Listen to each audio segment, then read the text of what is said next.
Hello, listening friends. नमस्कार श्रोता मित्रों, We are always glad that you tuned in to listen to this program. हम हमेशा आनंदित हैं कि आप इस कार्यक्रम को सुनने के लिए उपस्थित होते हैं, Because we have been talking about something very, very important. क्योंकि हम बहुत ही महत्वपूर्ण विषय पर बात करते आ रहे हैं। It is about knowing your enemy. ये अपने शत्रु को जानने के विषय में है। I want you to look at it. मैं चाहता हूं कि आप इस पर ध्यान करें। When God created Lucifer, जब परमेश्वर ने लूसीफर को सृजा, He created him with the capacity to reflect the glory of God. उसने उसे परमेश्वर की महिमा को प्रतिबिंबित करने की क्षमता के साथ सृजा And the majesty of God. और परमेश्वर की प्रताप की And the splendor of God. और परमेश्वर के वैभव की, Like very few angels could. जैसे कि बहुत ही कम स्वर्गदूत ऐसा कर सकते थे। Then he took God's answers and God's blessings back to the universe. और वो परमेश्वर के उत्तर और परमेश्वर की आशीषें सृष्टि पर लेकर आता था। But Lucifer could not handle this enormous responsibility. परंतु लूसीफर इस विशाल जिम्मेवारी को नहीं निभा पाया। You will find that Lucifer's pride and Lucifer's arrogance got in the way. आप देखेंगे कि लूसीफर का अभिमान और लूसीफर का घमंड रास्ते में आ गया। In Isaiah 14:12, यशाया 14 अध्याय के 12 पद में God reveals to us step by step what really went on in the mind of Lucifer. परमेश्वर धीरे धीरे हम पर प्रकट करता है कि असल में लूसीफर के दिमाग में क्या चल रहा था। At the time when he rebelled against the living God. जिस समय उसने परमेश्वर के विरुद्ध विद्रोह किया। Can you turn to Isaiah 14? क्या आप यशाया 14 अध्याय पर आ सकते हैं? Look at verse 12. 12 पद को देखिए। We see how he turned from the Lucifer he was to the Satan that we now know him. हम देखते हैं कि कैसे वो लूसीफर से शैतान में परिवर्तित हो गया, जैसा कि अब हम उसे जानते हैं। 5 times in these verses he said, I will. इन पदों में 5 बार उसने कहा, मैं ये करूंगा। Let's count them. आइए इन्हें गिने। I will. मैं करूंगा। I will. मैं करूंगा। I will. मैं करूंगा। I will. मैं करूंगा। I will. मैं करूंगा। 5 times. 5 bar. When God created Lucifer, जब परमेश्वर ने लूसीफर को सृजा, he created him perfect. उसने उसे श्रेष्ठ सृजा, But he also created him with a capacity to choose. लेकिन उसने उसे चुनाव की क्षमता के साथ भी सृजा। Just as he did when he created Adam and Eve. बिल्कुल वैसे ही जैसे उसने आदम और हवा की सृजना के समय किया।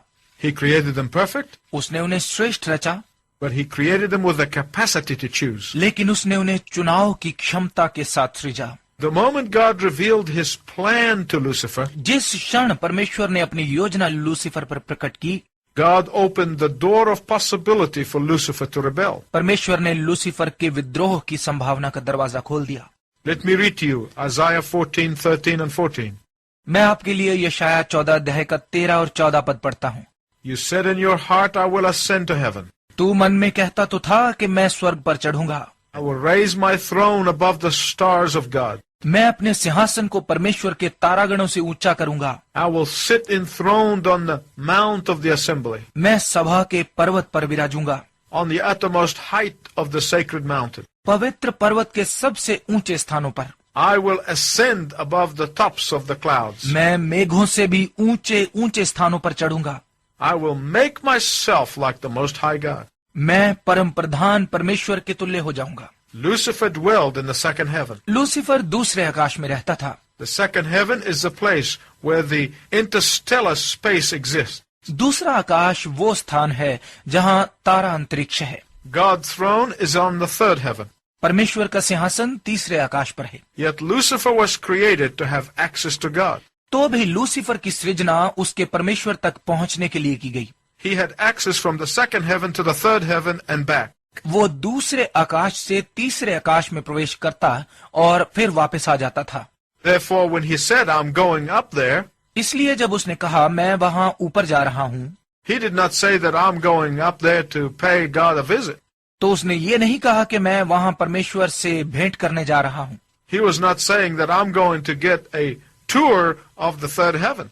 वो ये नहीं कह रहा था कि मैं तीसरे आकाश के भ्रमण पर जा रहा हूँ। He was saying that I'm going up there to topple God from his throne and sit on it. वो कह रहा था मैं वहां परमेश्वर को उसके सिंहासन से गिराकर उस पर खुद बैठने के लिए जा रहा हूँ।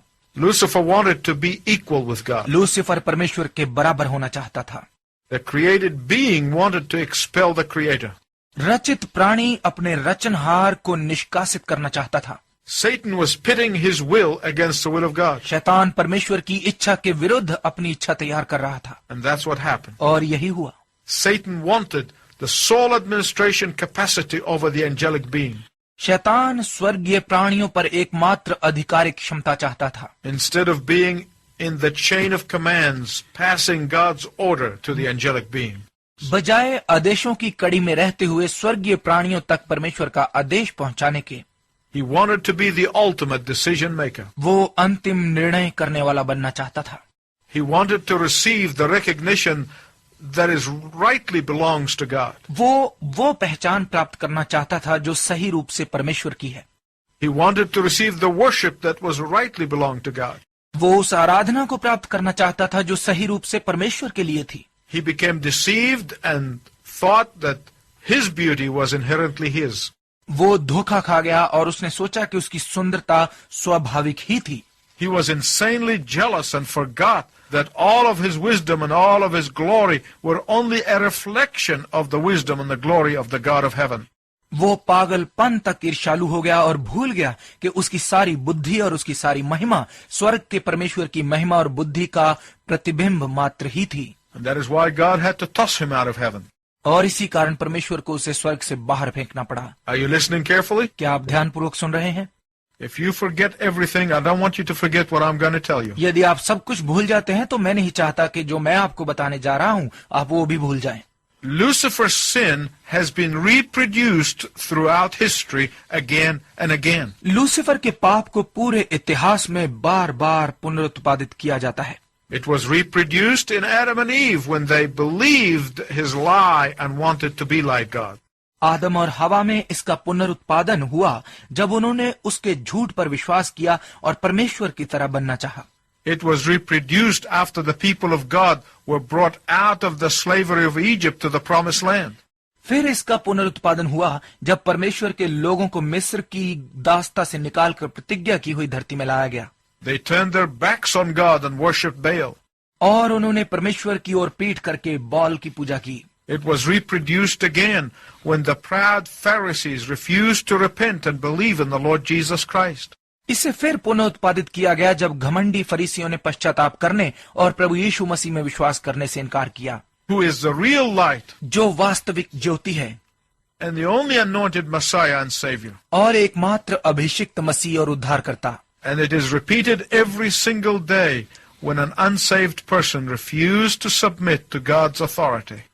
और प्रतिदिन इसका पुनरुत्पादन होता है जब एक बिना उद्धार पाया हुआ व्यक्ति इस बात को स्वीकार करने से इनकार करता है कि वो अपनी बुद्धि से परमेश्वर को नहीं जान सकता। When they refuse to submit to the authority of his Son, the Savior of the world.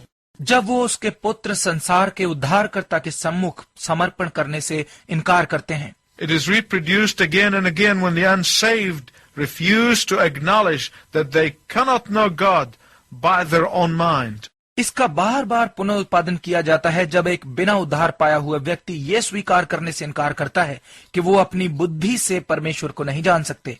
They cannot reach God by their good works. अपने अच्छे कामों से वो परमेश्वर तक नहीं पहुंच सकते। That they cannot be saved their own way. कि वो अपने तरीके से बचाए नहीं जा सकते। They have to be saved God's way. उन्हें परमेश्वर के तरीके से ही बचना होगा। Not only is Satan's sin being reproduced by the unsaved, शैतान का पाप न केवल गैर विश्वासियों के द्वारा ही दोहराया जा रहा है, but it is reproduced sadly and sorrowfully even among believers today. परंतु निराशा और दुख की बात है कि इसका पुनरुत्पादन आज विश्वासियों में भी हो रहा है। That is why the Apostle Paul warns in 1 Timothy 3:6. इसीलिए पहला तिमोथियस 3 अध्याय के 6 पद में पौलुस चेतावनी देता है। He said, "Do not let an immature Christian serve in leadership." वो कहता है नए मसीही को प्रबंधन का काम न सौंपो। Why not? क्यों नहीं? Of course, this has nothing to do with age. निश्चय ही इस बात का आयु के साथ कोई संबंध नहीं है। It has everything to do with spiritual maturity. इसका पूरा संबंध आत्मिक परिपक्वता के साथ है। Listen to what he said. सुनिए उसने क्या कहा। Lest he may become conceited and fall under the same judgment as the devil. ऐसा न हो कि वो अभिमान करके शैतान का सा दंड पाए। Listen carefully, please. कृपया बहुत ध्यान पूर्वक सुनिए। I believe with all my heart that the greatest and the most subtle temptation is the temptation of pride. मेरा पूर्ण हृदय से विश्वास है कि सबसे बड़ी और दक्ष परीक्षा घमंड की परीक्षा है, Because Satan is seeking to reproduce himself. क्योंकि शैतान अपने पुनरुत्पादन की फिराक में है। Therefore, let no man thinks of himself more highly than he ought, lest he thinks like his enemy thinks. इसलिए कोई व्यक्ति जितना उसे सोचना चाहिए उससे ऊंचा ना सोचे, ऐसा ना हो कि वो शत्रु जैसे सोचने लगे। I'm going to conclude by going back where I started. जहां से मैंने शुरू किया था वहीं पर वापस जाते हुए मैं समाप्त कर रहा हूं। Because pride manifests itself in many different ways. क्योंकि घमंड अपने आप को बहुत से तरीकों से प्रकट करता है।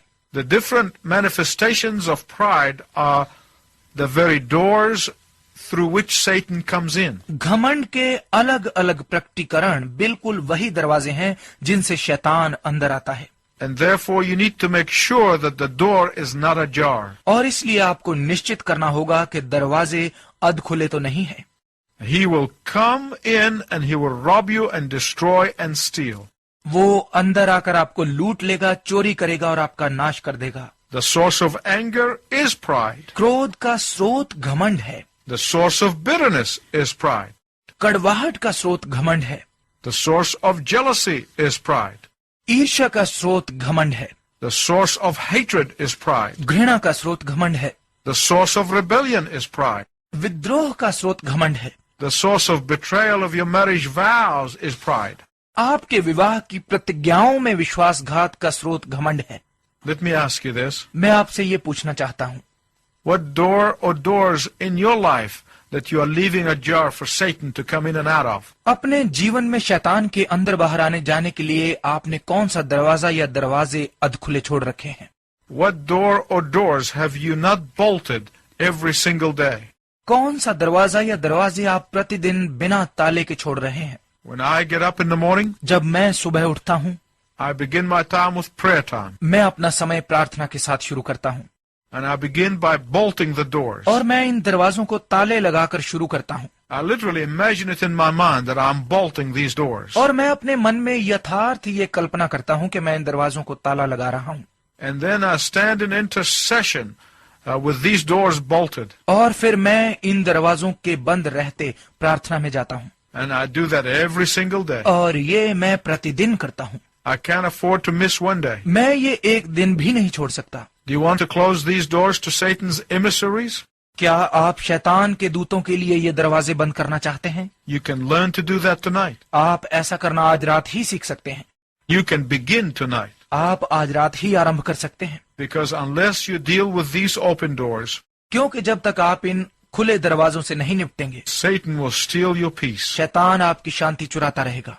Satan will rob you of your joy. शैतान आपसे आपका आनंद लूट लेगा। And Satan will destroy your relationships.